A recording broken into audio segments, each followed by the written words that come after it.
Lionel Messi au cœur d'une tempête mondiale en pleine Coupe du Monde 2026. Alors que la star argentine a éclaboussé le match d'ouverture de son talent avec un triplé historique contre l'Algérie, une autre histoire est désormais en train de prendre de l'ampleur.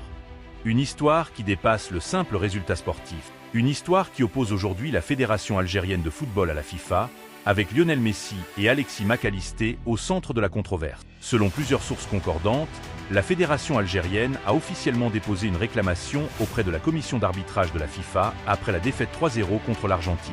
La FAF estime que deux décisions majeures de l'arbitre polonais Szymon Marciniak ont lourdement influencé le déroulement du match. Le premier incident concerne Lionel Messi lui-même.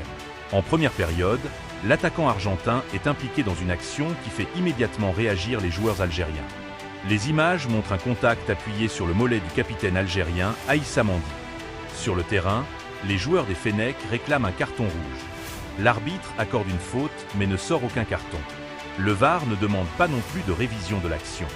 Pour la fédération algérienne, cette décision est incompréhensible. Dans sa plainte adressée à la FIFA, elle considère que l'action aurait dû être examinée plus sérieusement et qu'une expulsion était envisageable selon l'interprétation des lois du jeu. Et ce n'est pas tout. Le second épisode contesté implique Alexis Mac Allister. En deuxième période, le milieu argentin est accusé d'avoir donné un coup de coude au visage d'Ibrahim Maza lors d'un duel. Là encore, ni carton rouge ni intervention du VAR. La FAF estime que cette action aurait également mérité une sanction disciplinaire importante. Pour comprendre pourquoi cette affaire fait autant de bruit, il faut revenir au contexte du match. L'Algérie affrontait l'un des grands favoris du tournoi. Face à une Argentine championne du monde en titre, les hommes de Vladimir Petković espéraient créer l'exploit.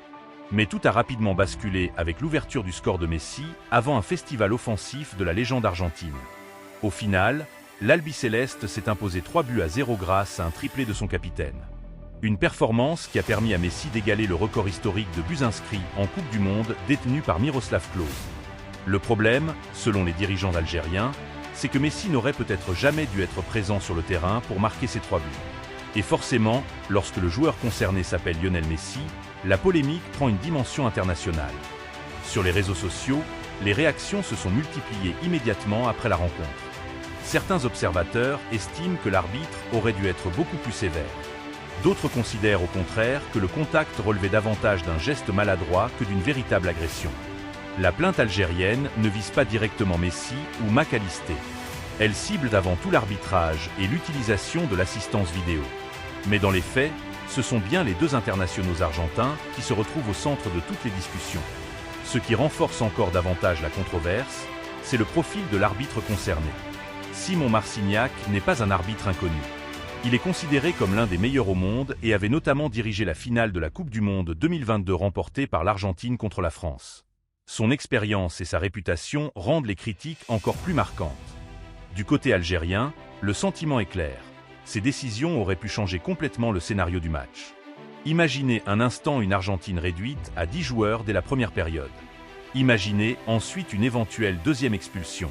Le rapport de force aurait été totalement différent.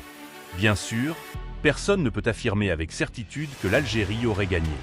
Mais la FAF considère que son équipe n'a pas bénéficié d'un arbitrage équitable dans un rendez-vous aussi important. Cette affaire dépasse également le cadre du match Algérie-Argentine. D'autres acteurs du tournoi commencent déjà à s'exprimer sur la question de la cohérence arbitrale. Certaines voix dénoncent des différences de traitement entre les stars mondiales et les autres joueurs. D'autres rappellent qu'une Coupe du Monde se joue souvent sur des détails et que chaque décision doit être analysée avec la même rigueur, quel que soit le nom inscrit au dos du maillot. Pour Lionel Messi, cette polémique intervient paradoxalement au moment où il continue d'écrire l'histoire du football. À 39 ans, l'Argentin dispute sa 6e Coupe du Monde, un exploit rarissime. Son triplé contre l'Algérie lui a permis d'entrer encore un peu plus dans la légende. Pourtant, au lieu de parler uniquement de ses records, une partie de l'actualité est désormais occupée par cette réclamation officielle. La grande question est désormais de savoir comment la FIFA va réagir. Les chances de voir le résultat du match modifié sont extrêmement faibles. Historiquement, les plaintes liées à l'arbitrage débouchent rarement sur des changements de score ou des sanctions rétroactives majeures. En revanche, la commission d'arbitrage pourrait être amenée à examiner les images et à répondre aux préoccupations formulées par la fédération algérienne. Pour l'instant, aucune décision officielle n'a été annoncée. L'Argentine prépare déjà son prochain match, tandis que l'Algérie doit rapidement se reconcentrer sur la suite de son parcours dans cette Coupe du Monde. Mais une chose est certaine, cette affaire ne disparaîtra pas de sitôt. Entre ceux qui estiment que Messi aurait dû être expulsé et ceux qui considèrent que la polémique est exagérée, le débat continue de diviser les amateurs de football partout dans le monde. Et vous, qu'en pensez-vous? La fédération algérienne a-t-elle raison de saisir officiellement la FIFA? Lionel Messi et Alexis McAllister auraient-ils dû recevoir un carton rouge lors de ce match? Ou estimez-vous que l'arbitrage a pris les bonnes décisions malgré la controverse? Dites-le en commentaire, car ce débat est loin d'être terminé.